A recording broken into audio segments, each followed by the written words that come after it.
Hi, everyone. This is Todd Talks, and today I am joined by Vee Mus'e as well as Jim Davis from WebDM, and Vee Mus'e is, of course, from Wizkids. And we're talking about two topics. I know, two topics in one show. We're talking about there are some new WarLock tiles that are really awesome that are coming out, I believe, tomorrow. Yeah. And Unearthed Arcana came out with some feats. So we're talking about feats and tiles. They are, like feet on tiles. I don't know. I'm trying to draw some kind of parallel, but I'm failing terribly. There's something there. Yeah. So I do have to say, and I'm not paid to say this, these are amazing. Oh, I'm glad you're saying that. They are like very, very well constructed. It's a really elegant system. Takes a little bit of pressure to put the tiles together, but boy, they have these pincers, and I don't have. Did I bring it back? Yeah, the clips. Oh, honey, I got your clips right Oh, you got the clips? Yeah. So you may be able to notice. Oh, I went way out of focus. Yeah. But so there's a little clip here, and you can just attach tiles this way, and these things cannot be destroyed. I have actively tried to break them. Yeah, this is like the flight attendant thing, like buckle up your seatbelts type of thing. Yeah. So yeah, it's basically there is an opening right there, center one. You rock the clip into place. You wait for 3 clicks, 1 click, 2 click in, and then you just do the same thing other side. Wait for that click to go together. And it's a little bit of an art, like, because it's 3 clicks. Yeah. You just need to put it's deceptively, it's not complex, but it's a very elegant system. But like once you figure out, you're like, oh, this is like meant to be used over and over and over again for 100 years. Yeah. It's pretty amazing. And I'm also in love with anytime doors open on a on a miniature. Yeah, I mean, I love the fact because I come from building my own terrain background. Like I have a whole channel devoted to it. Now it's like, look, here's some terrain for you. It's so good. I love it. Fun. And you can pick it up and move it around. Like that's the whole thing. Yeah. That's the other thing is like you can either like shove it together for a really random encounter super quick, which I like, or if you want to make something nice and permanent that's not going to fall apart, because let's face it. It happens. Like if you move the table at all, if someone knocks the table everything up, goes. Everything. God, I have had that happen, and it's just like you're like, well, there went 15 minutes. No, that's the nice thing. Please don't do that. And correct me if I'm wrong, but also on top of this, I was messing around. Like the actual Wizkid miniatures will slot into things like the ladders and stuff like that. Yeah, they will do that. So this is all like one universal kind of system. Yes. Absolutely. They're specifically made to work with, obviously, each other, the sets that are with the WarLock tile system, but also our 4D sets and some of our accessory sets as well, like the Deep Cuts line. Those can all be incorporated and put to use. I know, Jim, I'm throwing you for a loop here. Like, how do you use terrain? I mean, in the past, I've used everything from children's blocks to Lego to the old Hero Quest furniture that came in that Milton Bradley board game. Oh my God! And which I still have the UK version as well. There's anything that was at hand, like little Chessex dice, rectangles. But it's really only recently that I've started to get like purpose built, like D&D terrain, and I love it. Like I give it all of it. I'll take all of it, please. Like, okay. Right. I had this. I was actually talking to that bronze girl Jasmine, who was our DM for Silver and Steel tonight, about describing combat in D&D. Though largely, like almost all the games I play are theater of the mind. Yeah. Boy, miniatures really make D&D combat so much faster, because D&D combat is quite long. And being able to kind of like cut through the where am I stuff and be able to just see the room and figure out where you want to go, like even on live stream, like Silver and Steel will start using miniatures to determine combat to help us move that along even faster. So I've definitely gotten way back into miniatures very recently. So don't say. Yeah, to me it was always synonymous. Like playing without minis was always the odd thing for my group. We always we'd get together and paint them together, and pick characters based on the miniatures, and so anything that's miniature. And I also just love small things, like Lego and if it's tiny and really difficult to paint, I'm into it. Gimme. Oh my God. Yeah, I can't say that I'm of that school at all. Yeah, I don't know that I have not given. I'm a terrible mini painter. I haven't given it my all quite yet. I have a full set of paint to start doing it, but I also have very little time. So I do appreciate the pre-painted miniatures from Wizkids a great deal. Very much. They saved my life. So there's a lot more tiles. There's like actual some. Whoa, what? That's There's a secret door. wall. Yes. Oh my Yes. God! Does it pivot? So cool. That's cool. It flips around and it sits right on top. It has a transparent base. When you go and put it on top of the tiles, it blends right into the environment. Oh, can they not even the players can't even necessarily they can probably have to tell. like, look, but it's closed and it looks like a stone wall. That's so charming. Isn't that fun? That reminds me of like remember Beetlejuice? Oh, you got a little hobbity door. Yes, that's a little. I think that's a sewer grate one. Oh, that's the fantastic. sewer entrance one. And That's cool. All right, so this is all getting sent to us, right? Yeah. I'm like talking and looking for the doors at the same time. So yeah, there's a portcullis. Because I've fallen in love with. Oh my God. See this No. one? Yeah. Like hi. And so those slip under the tiles, but then you They like connect sit them. right on top. They sit on top. So- Like, yeah. See? Yeah, that's the other thing that they've also done is there's always like there's a little bit of give between each tile. Mhm. You can build the walls. They don't need to be this thick. No, they're the You can same lines. just slap them in between the lines. See those thinner walls Yeah, and interior walls. actually create more. Because at first I was like, I don't have enough wall to do stuff. What are all these other ones? I'm like, again, I don't read it. For those that don't read instructions. I mean, you kind of want to jump into it because you open up the case and it's all these cool pieces. So I completely get it. So this is the town and village, by the way. Todd has the dungeon tiles. This is town and village. But yeah, these interior walls, they're like super slim. So all my players are going to only have to deal with dungeons until something else gets in the mail. Well, It's a start. Todd. All you need is to start a collection.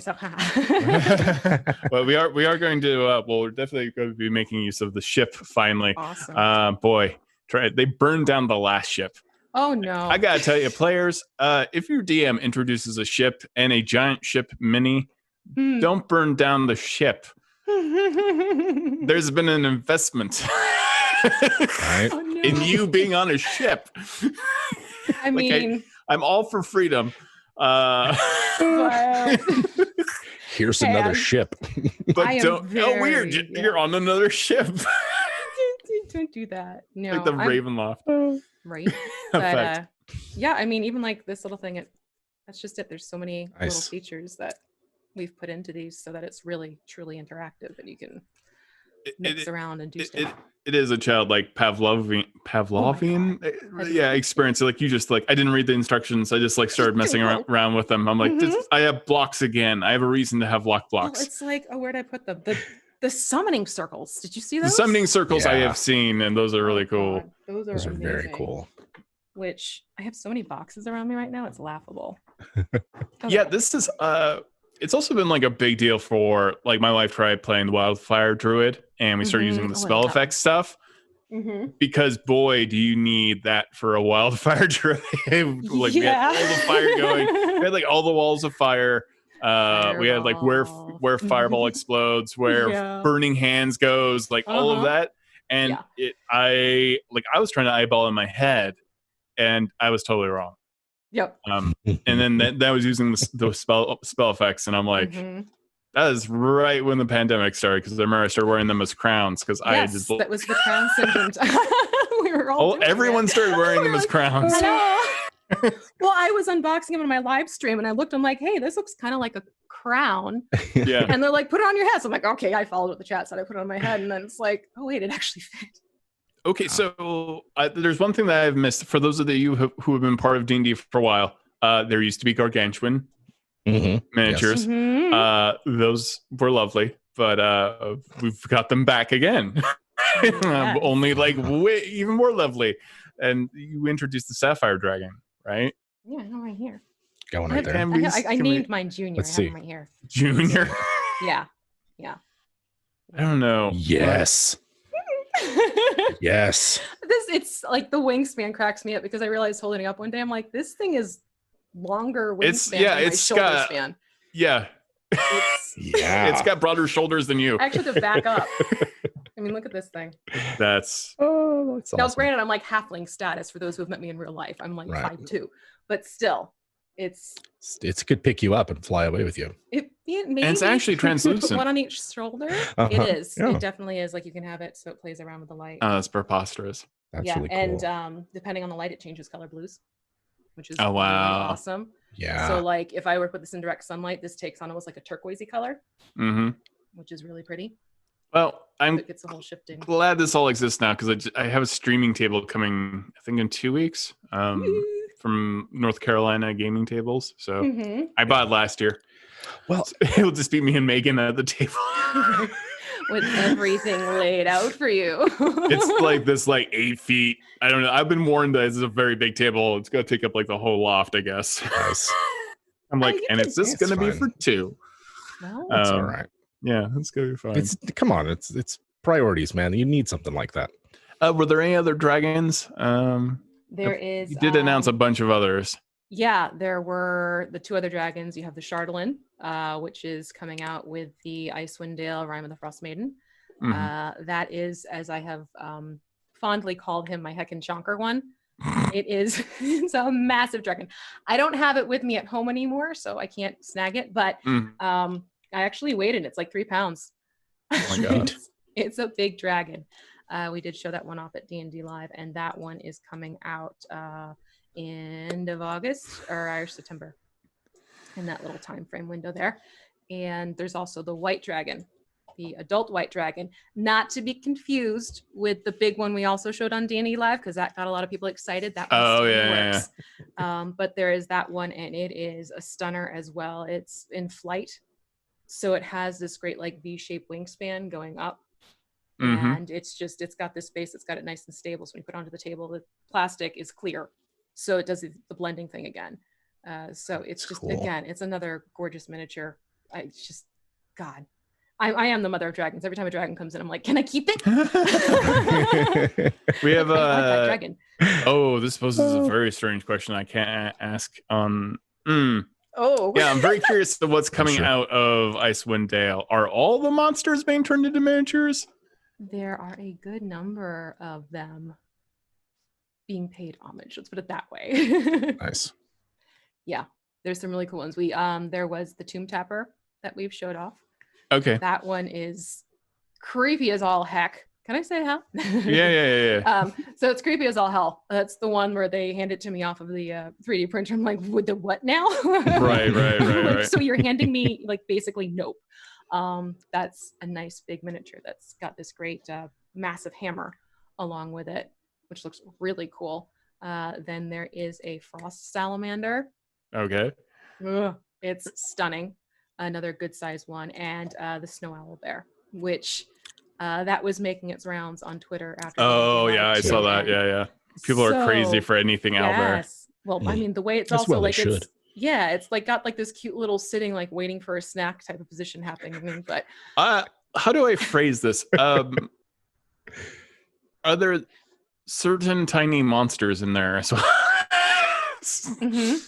Interesting. I may know the person who originally came up with that idea.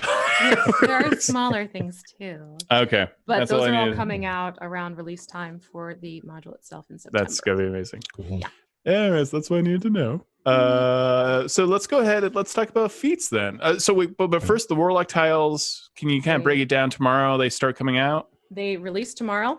So they are up and out and releasing tomorrow. I know that there are stores who are getting ready for this. And please be sure to contact your local game store. Many of them have it set up where you can purchase through them and pick up either curbside or they might have a shipping option. So we always stress, shop local first. If you can't, then you can check things out at shop.wizkids.com and go to our website there and purchase them instead.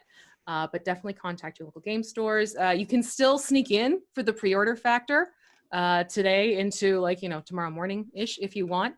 But yeah, no, they're going to be out and about as of tomorrow, which is really exciting. And the main kits, they sell for $99.99. And then the accessory kits are $49.99. And there are future tiles and designs coming down the pipeline that are really so cool, and they're going to just further enhance various scenes and various encounters. And I can't wait until we can start talking about all the little things, like curves added to little bends type of thing. Oh, Yeah. cool. Yep. And full walls, because right now they're half walls to make it easier to access the minis, but we also want to give the full wall fans the options of having full walls, so that's coming down as well. But yeah, there's some really cool things down on paper that people want to get out there for everyone. I'm very, very excited, especially Me too. being largely quarantined inside. I have time to build things. Yes. Let's go ahead and like switch gears a little bit. You are both very experienced dungeon masters. You were actually in the game together, Yes. which I did not know, which was nice serendipity. Because I guess I lose track of who knows who. Who knows who? Yeah. And who plays in what games.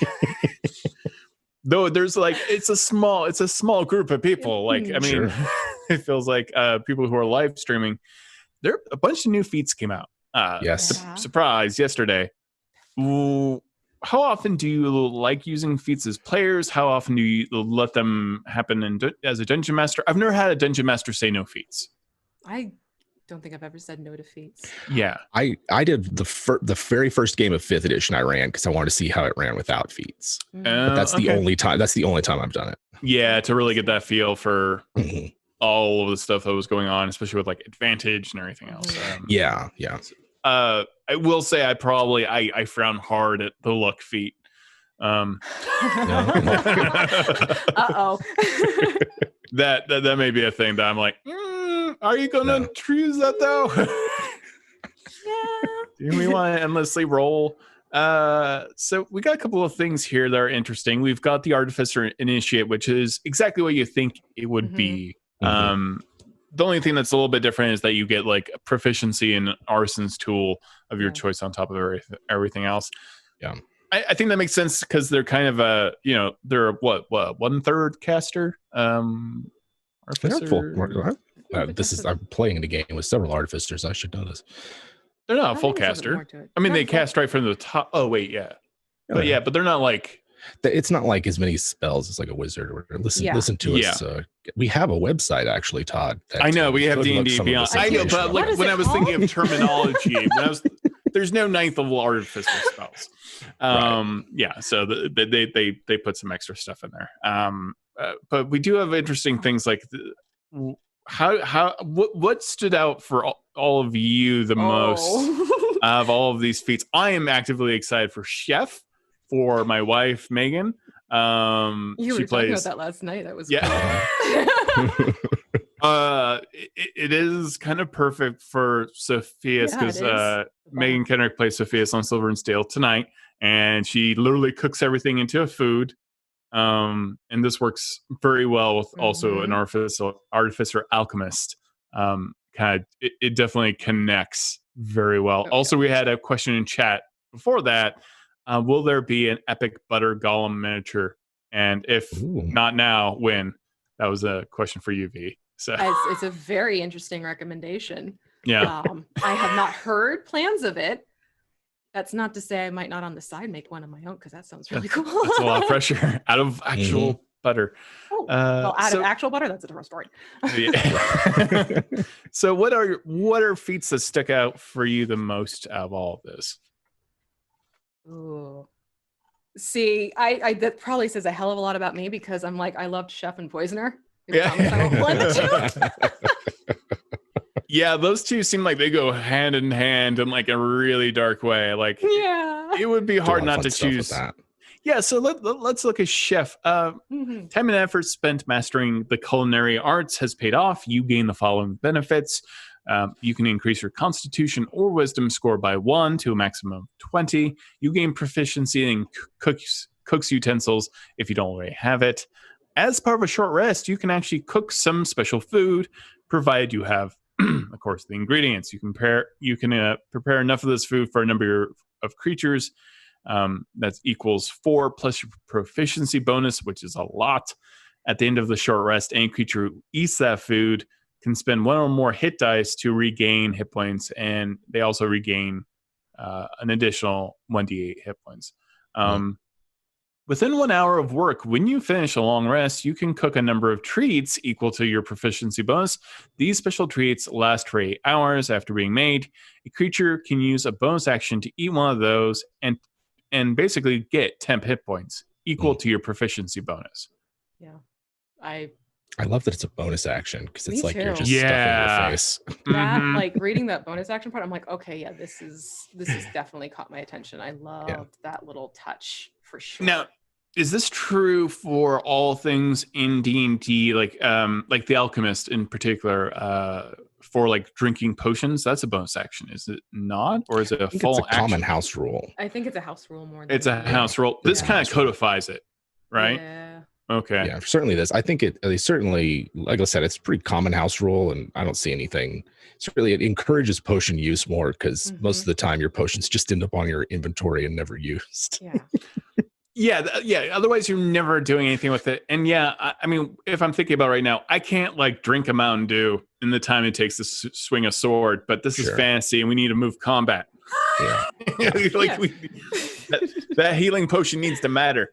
Right. So I feel like that makes a lot of sense. I do like that this kind of outlines that a little bit better, because I would apply that to all things having potions. It's interesting that potions come up because this is one of those things that I could see the DM like creating new treats that like recipes that you can get and basing them kind of off potions and like use like, so eat this, it'll turn you invisible, or eat this, it'll make you grow huge. Yeah. Those are some, I definitely use that for this. Really cool idea. Yeah. And again, this works very nicely with the alchemist. And that's crazy. I mean, when you think about the Artificer Armorer, if you have the really tough armor on, you get temporary hit points equal to your proficiency bonus as well, I believe. It's your level. As a bonus, it's your level. Yeah. And that's kind of in the ballpark of this. Like, you can really mitigate a lot of damage if you're doing this every turn. Assuming you don't have a bonus action heavy character. That's a big deal. Yeah. So you like Poisoner as well. Can you kind of like break down Poisoner for us, V? Oh, yeah, I mean, that one was, hold on, I have it right in front of me. So it's this one. You can prepare and deliver deadly poisons, gaining the following benefits. When you make a damage roll, this is what I was like, ooh, you ignore the resistance to poison damage. Yes. Because for me, I'm like, oh, hi, yes. Because there have been a few times I've gone to use a poison and it's like, and nothing. And you're like, ugh. So for me, I'm like, because I'm sorry, but unless you've been taking, like, for me, it goes to that, unless you've been taking the poison chronically and built up an immunity, how do you know it? So does that now, how does that work against immunity? And D&D, I believe they're now resistant, correct? Am I wrong? I think it's like, isn't it shifted down to resistant? It's shifted down to resistance. I think that's another common house rule. I hate to be that guy. Or is that? Well, actually, you know, I can hear I can hear a Crawford tweet in my head of not reading too much into the rules. I think it's a very appropriate house rule, certainly for Poisoner, right? Yeah, well, I do like the idea of being kind of that Witcher that can poison the dead, right? You know? Yes. It's just, and the fact, again, this is another one of the bonus action ones where you can coat the weapon in poison as a bonus action instead of an action. That's cool. Yeah, That's it cool. is. And then you gain proficiency with the Poisoner's Kit if you don't already have it. With 1 hour of work using Poisoner's Kit and expending 50 gold pieces worth of materials, you create a number of doses, of potent poison equal to your proficiency bonus. Once applied, the poison retains the potency for 1 minute or until you hit with the weapon. And this is the part I was like, gimme. When a weapon coated with this poison deals damage to a creature, that creature must succeed a DC 14 con save or take 2d8 damage and become poisoned until the end of your next turn.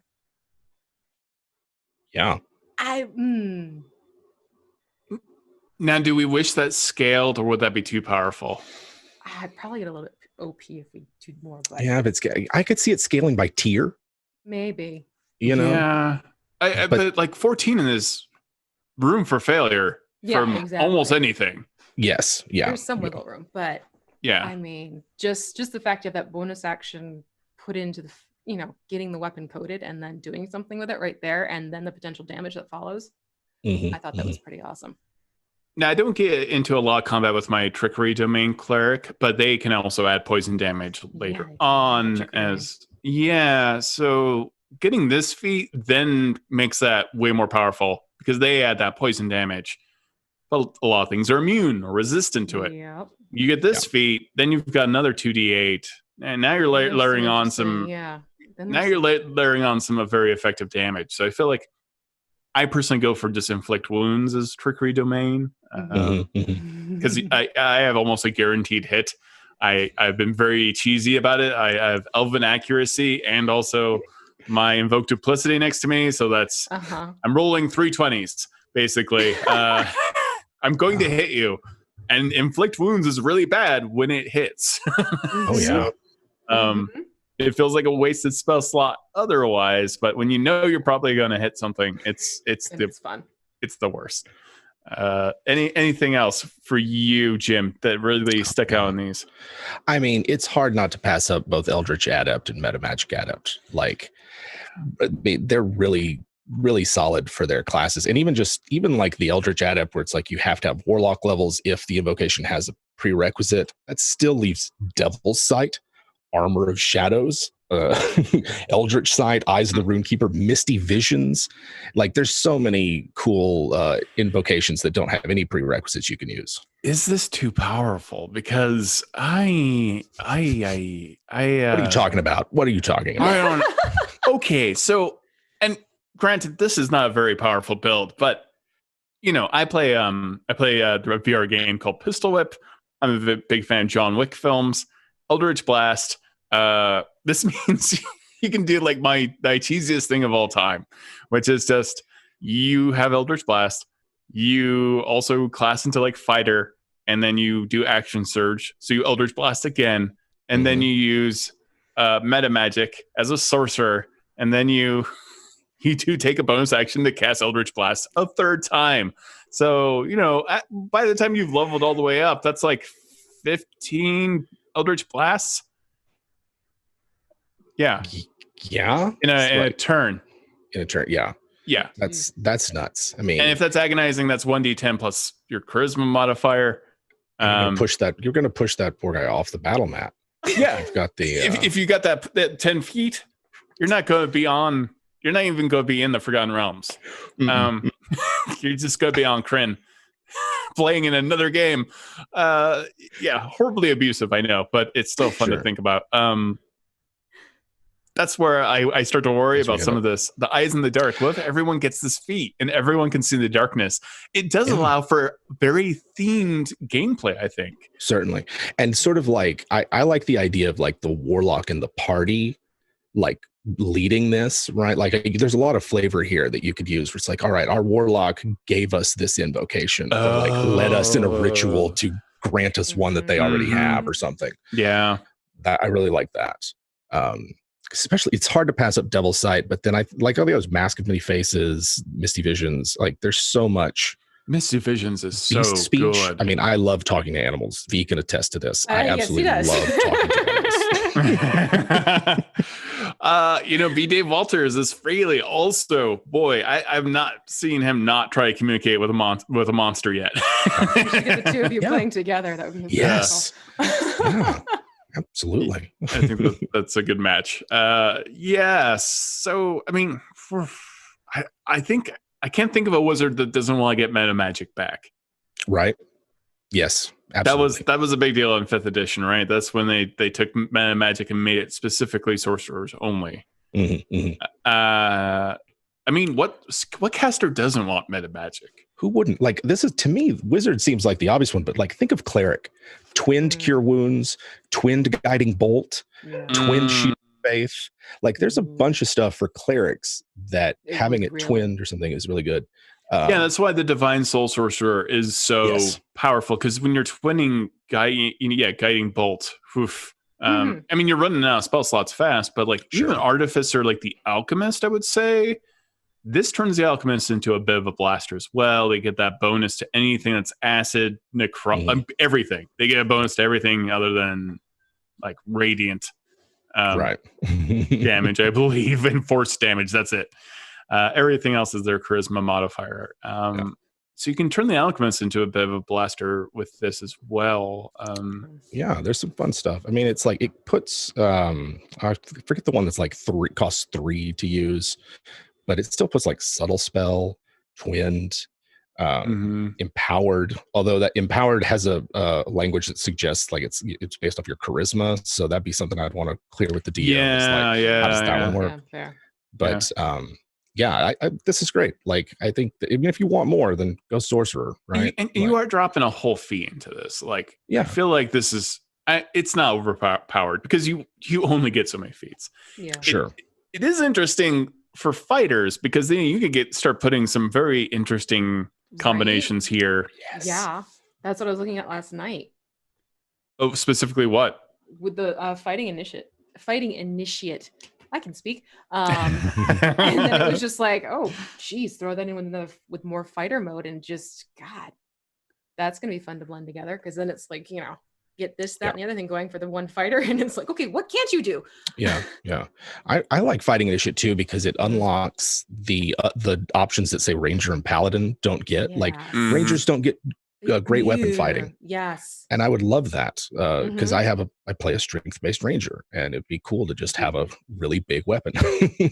Well, as a rogue, how do you not want to get that option? Oh gosh, I didn't even think of rogue, right? Well, I mean, like, you just want to be the best knife thrower there is. Yeah. And honestly, like, a lot of times I've multi-classed a PC because I've wanted a couple features from the other class. Oh, a lot of these are like, well, screw it, I'm staying with the one class, but I'm throwing these feats in. Exactly. Right? And I saw some criticism of like that. Oh, these are just like multi-classing light. But it's like, yeah, except you don't have to multi-class to like have your ASIs bumped down. Yeah, or need the minimum stats to get that. Yeah, because you're losing the ASI because you did this. Like you're already losing a feat and time. Yeah. When I saw this, I was like, oh my gosh, I could have done this with Cantriel. I could have done this with Leia, and like just everyone that I have played in the past. I'm like, I could have done this instead of splitting it. I love the fact that these are there to sort of bump in and nod to other classes without having to start into multi-class mode. Sure. Yeah, I haven't begun to even think of like all of the possibilities. I have a Dragonborn. There's UA that's currently Path of the Beast, and I will play a Dragonborn that is that. So he can grow a tail, he can grow claws. Oh, and if you put Piercer and slashing on this thing, this barbarian is now just like it really is the alien, right? Like it's so scary. Yeah. I love Piercer. Piercer's awesome. Piercer's terrifying because you already, like, if you're already rolling with a 1d12 and you roll another 1d12. Jesus, yes. Well, this does bring up that we need a like piercing equivalent to like great sword and great axe, like a war spear or something like that. Yeah, easily fixed, but it'd be nice to see an official. Yeah, and Crusher was fun too, fill out just that because. Fill out that survey. Hey. Exactly. Crusher's cool because it lets. I haven't looked at the Crusher. It's like the Hulk out version for D&D. It's hysterically. Oh my god. It's really cool. I haven't even looked at this. Explain this to me. So you get, you're trained, practiced in the art of crushing your enemies, and you can raise either strength or dex by 1. And then once on your turn, when you hit a creature with an attack that deals bludgeoning damage, you can move it 5 feet to an unoccupied space, provided that it's no more than one size larger than you. And then when you score a critical hit that deals bludgeoning damage, attacks against that creature are made with advantage until the end of your next turn. No. So that's like you ring their bell and they're just kind of dazed and I love it. As a monk, right? As a monk? Oh my god, I didn't think about that. That's kind of what I thought. I was like strength or dex, and I was like, oh, monks. Oh yeah. Yeah, because you're just like, that's the punch. Yeah. Hello. Yeah. I love that. I really love that. It would be very hard for me as a monk not to take that. Like it almost makes slasher. I finally got to slasher and I was like, I don't know, guys. Like I think I might be piercer and crusher. Sorry, longswords. Sorry, axes. I mean, slasher's decent. I mean, it's also scary just because like it freaks me out because it's like it's a super violent sounding, right? Like you can't get away because you've been slashed. I'm like, I don't know if I like that. Yeah. But yeah, well, so once part of a slasher, here's the deal with slasher. You can, of course, increase your dexterity or your strength. Once per turn, when you hit a creature with a slashing damage attack, you reduce their speed by 10 feet until the start of your next turn. Again, if you're playing that Dragonborn with claws and they're slashing at somebody and they can't get away, this is very scary to me. Like this turns D&D into a different game. Yeah. Maybe Vampire the Masquerade. It's like, you know, call is coming from inside the house type thing. Yeah. Mm-hmm. It's literally, it's a slasher film. And then on top of that, when you score a critical hit, you grievously wound them until the start of your next turn. That target has disadvantage on any attack rolls. This makes it harder for them to fight back. This is a horrible slasher film. This is a 1980s film. This is terrifying. Slasher is very creepy. I really like these three because it's like they go in. They're sort of like, especially for a fighter, right? They've got those extra ASIs or feats that you got, like maybe you've already taken one of the weapon training ones that's in the PHB. Yeah. And you've got your fighting style. This like really locks you in as being a weapon master for your chosen weapon. I really like that. Definitely. Tandem Technician is kind of interesting in the fact that it really takes or steals that mastermind ability, doesn't it? A little bit. It does one better, right? Well, I think the mastermind has a range of 30 feet. Okay. Right. So that's a thing. But Tandem Technician, you can use the help action as a bonus action, which is a big deal. That's giving someone advantage. When you use the help action to aid an ally attacking a creature, you increase the range of that help action by 10 feet. So it's not 20 feet.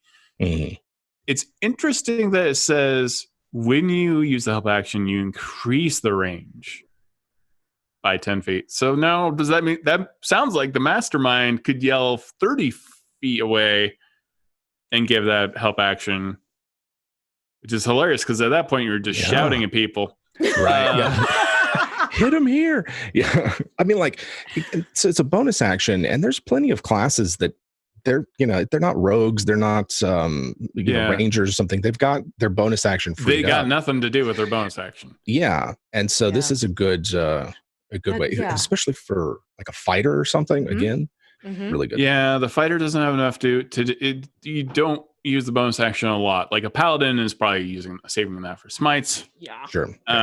Cleric healing word or spiritual weapon is being in play. But yeah, for the fighter makes a lot of sense. Barbarian, I think this helps a lot with the barbarian, right? In some ways. Yeah, you bonus action to rage, but after that. Yeah, you use bonus action to rage, but then most of your stuff isn't bonus action after that. So a lot of these feats are very applicable. Yeah, I think Berserker is the only one that has regular bonus action use. You get that bonus action for your third attack. That's right. Berserker does. And I will defend Berserker to my berserking end. How do we feel about some of the more supernatural stuff here? We've got like Shadow Touched. We've got Fey Touched. Oh, see, Fey Touched I locked on to. I love that one. Okay. Yeah, tell me about that, Vee. Well, because I tend to drift towards elf. It's just what I tend to do because I love don't know why. No reason whatsoever.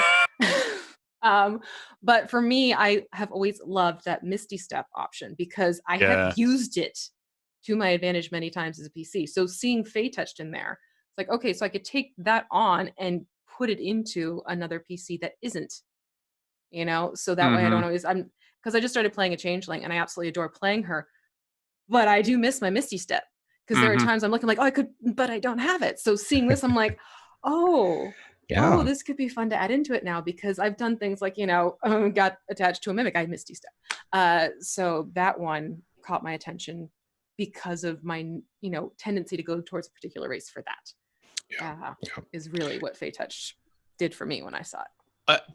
I like that there's added information here. So you do get the Misty Step. Then you can cast. On top of this, you learn the Misty Step spell and one first level spell of your choice. The first level spell must be from the divination or enchantment school of magic. You can cast each of these spells without expending a spell slot. Once you gain either of these spells in this way, though, you can't cast that spell in this way again until you finish a long rest. However, you can cast these spells using spell slots if you have them. of an appropriate level. Yep. That's a very interesting distinction that I- Mage Initiate didn't make, right? Yeah, I don't think I- Magic Initiate yeah. has that. Yeah. This But is one what- I'm all over. I love it. And so like Yeah. first level divination, it's from any list, right? Just a first level divination or enchantment. So that puts like bless, dissonant whispers. You can pick up hex for fighters and monks, right? So for that grappling and extra damage. Oh, you know, normally- wow. Wait, right? it can be from any class. So It's just as long as it's from those schools, right? well, And this is where I wish, like, this is we're looking at Shadow Touch as sort of companion. Mhm. I felt like there's only 9 illusion or necromancy spells to choose from Mhm. across like all the classes. And so while there's some good ones, Inflict Wounds, Silent Image, and Disguise Self, like there's a lot more divination and enchantment. Like you have a lot you could go for. yeah. That's interesting. But Disguise Self is such a strong If spell. you're going to get up to any kind of shenanigans, being able to look like someone else is nice. Yeah, It's Disguise. Yeah, that's I am a big fan of it myself. I am. Boy, I haven't been doing it a lot lately though. So yeah, Fate Touch is really strong, but it's an interesting point about Shadow Touch. The being able to cast darkness is kind of huge. Yes. Very, very effective.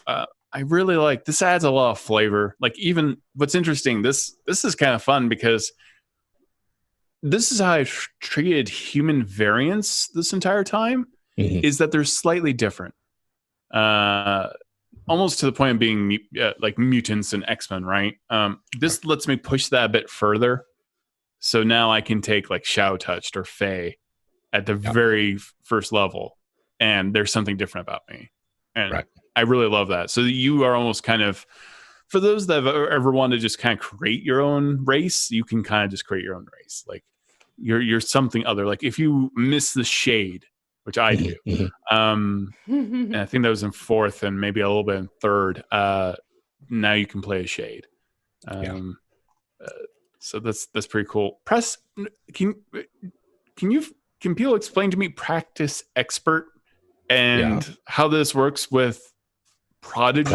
With Prodigy? Oh, I didn't like. I had a similar question about that as well. So they're very similar feats, right? Practice Expert though gives you 1 ability score of your choice raised by 1, and you get another proficiency in a skill or a tool of your choice, and then choose one of your skill or tool proficiencies, which I'm assuming also includes the one you just chose for Practice Expert, and then it's doubled for any ability check you make. And what the thing that I'm seeing is that it's tool proficiencies as well, which usually only artificer or like rogues and their thieves tools can get double proficiency in that. So that's the part that stands out to me in terms of like, I don't know, do you have any of the other tool proficiencies or looking a way to like incorporate them into your game?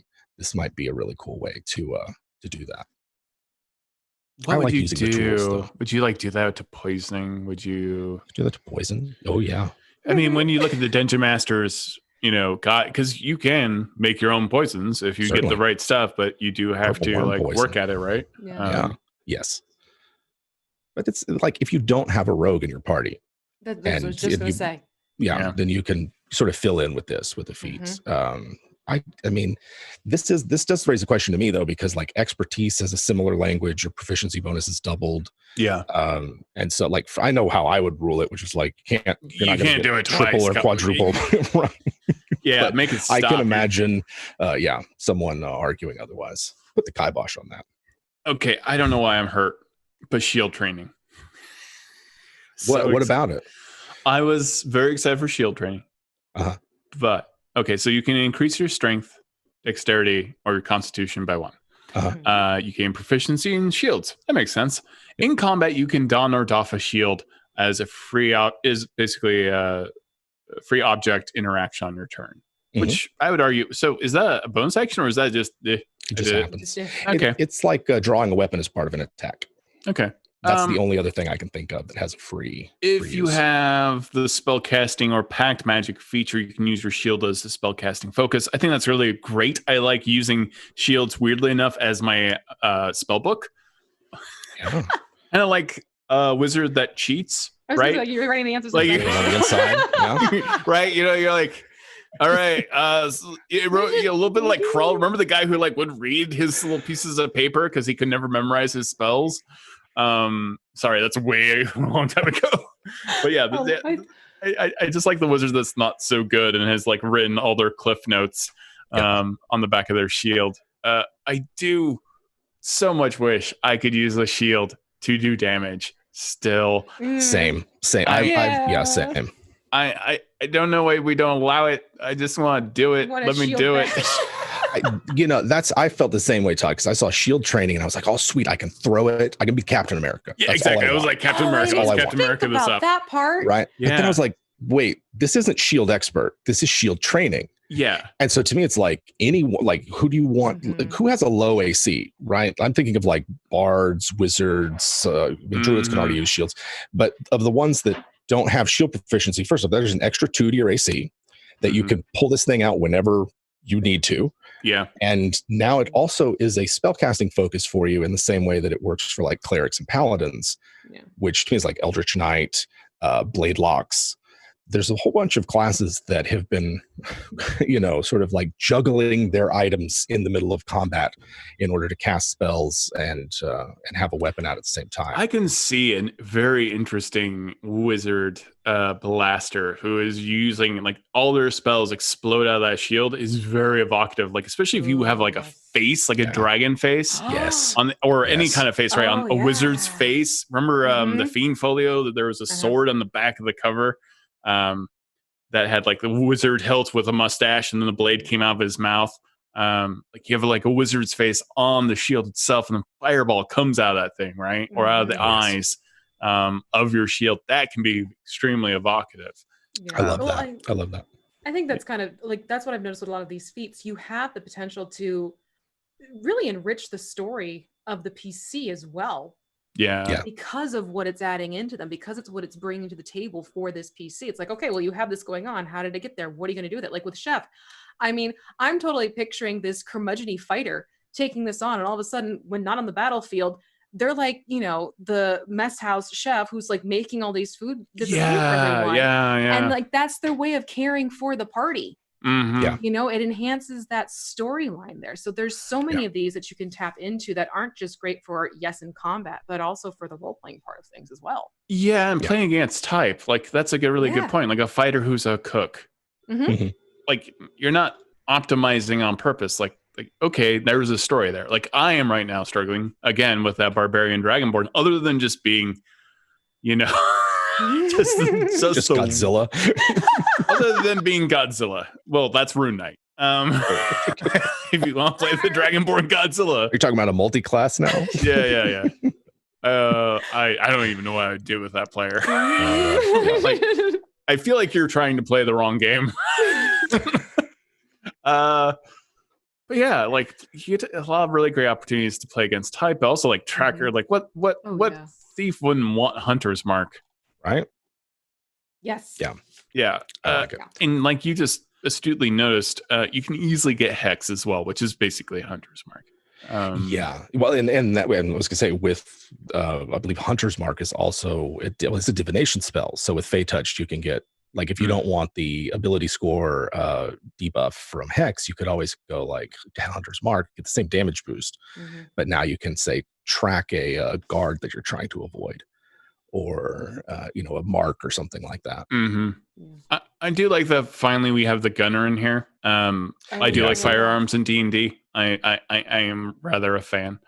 So I especially considering the history of firearms, when you look at blunderbusses and everything else, they've been around for a pretty longer than people think. A lot longer than people think. Yeah. Not very effective always. Sure. The early damage to whom? Yeah, I believe like the early Chinese blunderbusses were like it was a rod and a ball. Exactly. Yeah. And good luck. Like toilet paper too. Yep. Yeah. But I don't know how. I mean, that had to hurt. Right. I mean, I don't want to get hit by that. Interestingly enough, I got a whole master's degree on this subject that I don't want to go into. Oh my, wow. One of it is that there's for like 150 years, plate armor and firearms exist side by side. You got knights rolling up in there with pistols all down their armor. So it's not like incongruous in terms of it's whoever cares about historical accuracy in their Right, D&D, it's which not- is yeah. but it's still cool. That's all I care about, right? Talk about It's still disadvantage cool. on a stealth check. My God. Right. Oh yeah. I can't imagine you using a Against, pistol like, to do your armor? sneak attack. Well, Right. kind of. Boom. Yeah. I love what it does, though, just in my mind. Like, so you ignore the loading property of firearms, which makes sense. It's what you get with crossbow expert. But to me, because I have this academic background, and I'm like, man, you basically are turning your fire, your cranked flintlock or wheel lock pistol or whatever into a machine gun at that point. And so, like, I would, if it were me and I'm taking this feat, I would have it so I tinker with the gun so that it's like a pepper box. Oh yeah, or totally. like multiple barrels or something. Yeah, I would do a Constantine thing, or I would say I have like 5 flintlocks on me. Right. And I'm just like, I pull one out, shoot it, pull another one out, shoot it, and just drop them. Oh, that's what they did. Yeah. Yeah, that's a very good point, because I think if you're a fan of Mark Twain, they're like, oh my god, a suit of armor with a bullet hole in it, how could that have happened? I'm like, because it did. That's why no one wears plate armor anymore. Where do you think the term bulletproof came from? Like, bulletproof came from the thumb mark of where they would fire a pistol point blank at it and it would bounce off, and it's like, it's proof against bullets. Right. Eventually it got too heavy, but like I said, 150 years. I like gunner. It's clearly for wild bounce, right? Like to bring the gunslinger up. Yeah, and for artificers as well. I mean, artificers as well. I think it works for Eberron and super well. Yeah. Is there anything that we're missing? Eldritch Adept is really powerful. I gotta say, losing some of my Warlock invocations to just anybody. Yes, I can see a party where everyone can see in the dark now. Yep. If you want that party that just spams darkness, hey, that's what you want. Well, I mean, now you can get it. Everyone can agree. I mean, that's what's kind of funny. Like, if you're building a party together and you're all like, let's all be variant humans. You're really going for that thematic. Right. Wait until your DM decides that you never run into that thing. Like I did this to Adam Bradford horribly. I never let him ever do any horse combat as a cavalier. You're fighting where it's daylight 24 hours a day. Yeah. Daylight. Just go to the plane of radiance. Sorry. But you need to have darkness so that you wouldn't, be blinded. Oh man, that's the worst. The plane of radiance. So we got a question here. With Shield Master feat and the new Shield training feat, how would you build Captain America? Yeah. I like how everyone's like, but Captain America. Like, how would I do Captain Well, because with the Crusher, you have the Hulk. I mean, wouldn't it be funny to build a whole party that's sort of very Avengers-esque? Yeah, it's true. You can definitely make the Avengers now. I'm going to see if monks can use to gain any penalty from shields or something. I would eventually just make a shield. I mean, that does damage. Shields did knock the crap out of you. Like, this was actively used in. Oh yeah, they were. I mean, like if you won't. The Spartans alone.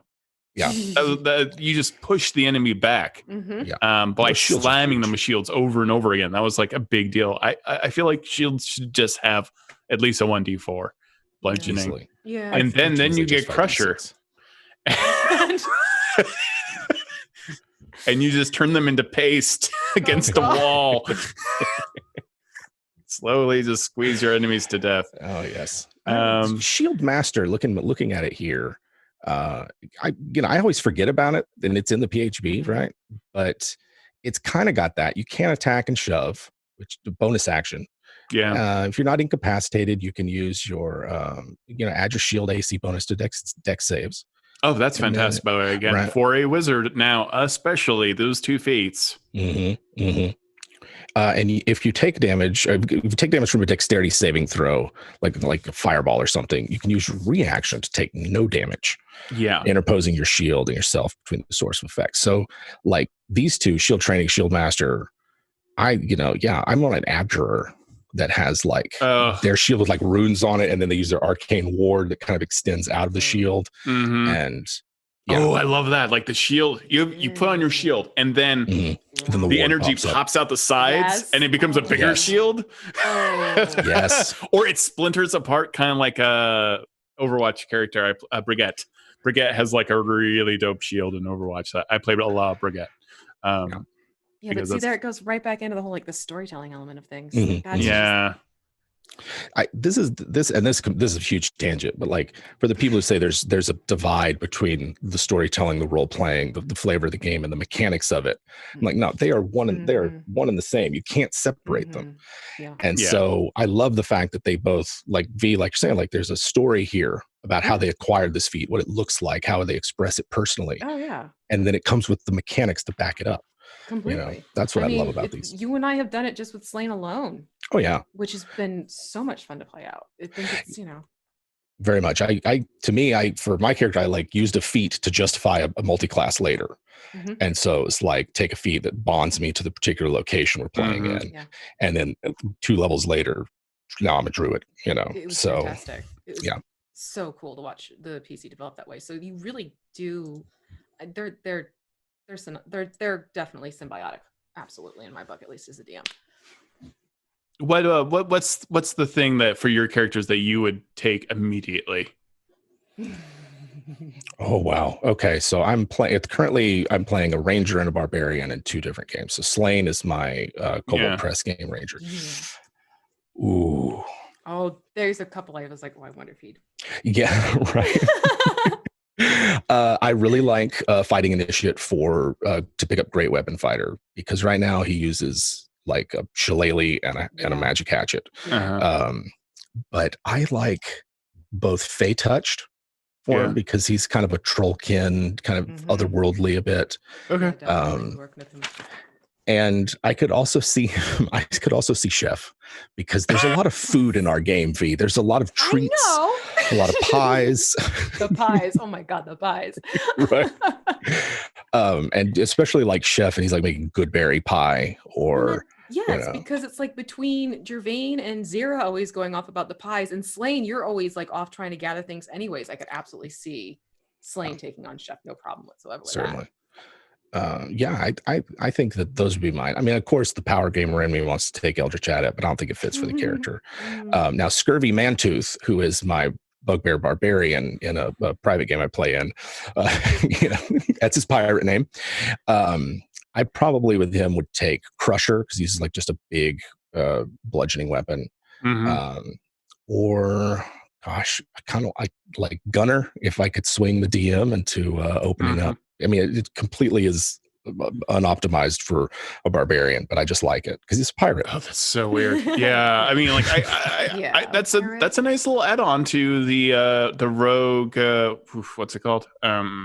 Swashbuckler, the swashbuckler, giving them the pistol finally. Pretty nice. That's true. For UV, and we got about 2 minutes left. Okay, so Cantriel, I would definitely have her take on Poisoner. She is my ranger or bard ranger, and that would absolutely fit her. Like, there have been times I've been wanting to tip the arrows and just shoot off some poison. So I absolutely would take that on for her without question. For Scylla, she's my little changeling ranger. Ooh, I think with her, I'd probably honestly go with Fey Touch, because she's the changeling and I want that Misty Step. Boy, if I wanted to do a Witcher monster slayer, I would add Poisoner as well, just for that added flavor of like, I know how to even poison the most dangerous creatures. Plus, you also are good at assessing like what they're resistant to and what they're not. That's just it. Like, I would absolutely take that on for, because she's just got this wicked streak about her as it is. So for the story, it makes total sense for her too. Yeah, because not all the poisons do different types of damage stuff. So if you just really want to get into poison as a ranger, and you're like identifying, okay, this creature is resistant to not necrotic. Like, okay, I'll make a poison that does necrotic damage. Yeah. That could be do that. Yeah. Yeah, that could be good. Let me see. For my Shock, I'd probably do. Actually, I probably would do Tandem Tactician, because she's the captain of the ship and like helping the others around her. Oh, well. Yeah. I don't know why I would choose Raven out of all this. I do not know. I will have to figure that out at some other point. I thought like getting Poisoner just because Trickery Domain, but like honestly, I'm doing the big damage with Inflict Wounds. Yeah. But it's tempting. Especially, it's pretty tempting. So, we have one final question. What's the MSRP on? I like that someone actually said this in chat on the Sweet Sapphire Dragon Mini. $69.99. It's $69.99. It's pretty amazing looking. I am doing a bigger video on the WarLock tiles where I will be more efficient at building them, and I will read the instructions properly next time. So look for that later this week. And where can we find everybody? Go ahead and shout out. Well, you can find me tonight. I'm going to be over on Gilding Light doing a little mini campaign that we have going called by invitation only. We get things started at 8 and we go until about 10 o'clock Eastern time. Then Thursday nights, you can find me playing Cantriell over on Mini Train Domain, and that gets started at 8:30 over on their Twitch channel. And then every other Sunday, Jim and I show up on Coldwell Press's Twitch channel doing the Tales of the Old Margreave inspired The Lost Heir campaign. Very cool. And that's 8 as well. Yeah. Come by and watch us get in trouble with all of the Baba Yagas and Queen of Night and Magic. Because I just keep throwing stuff at you. Yeah, every cosmic witchy NPC that we just managed to rope ourselves very into. Hellboy. Yeah, very much, very much. Some of it may or may not be my fault, but I don't count it as you've all been very good about pissing off the wrong people. Yes. Where can we find you, Jim? So you can check me out on our YouTube channel, WebDM, where we are talking all things D&D and tabletop RPGs. Although it is the summer, so we're going to an every other week kind of release schedule. We're also on WebDM Plays, where we've got our actual plays, the shows that we host on our Twitch channel and the like. And then, I'm in every other Sunday, Global Press's game with V, and I play Slain, who is special boy. Oh, he's a love. Oh my god, he's raised by his 2 grandmothers and chosen by Baba Yaga to usher in the end of the world, which is an actual flaw that he has. Wow. Yeah. And then I also play in a Pendragon game, not D&D, but inspired. Pendragon's still knights and magic and things like that on Monday nights on Eric Vulgaris's channel. So good times. Yeah. Excellent. All right. Thank you for both. Thank you for everyone for watching a whole hour about 2 things. Yes. I know it was a stretch. I hope everyone survived. I'm very excited about the tiles. I feel terrible that I didn't get to do a video about them sooner, but they're super cool. They're releasing now, so any buzz you want to keep going with it, I'm about that. Be sure to check them out. They're really awesome. And I guess check us out on Silver and Steel at 6 p.m. to 8 p.m. tonight on D&D Beyond. Thanks, everyone. Bye.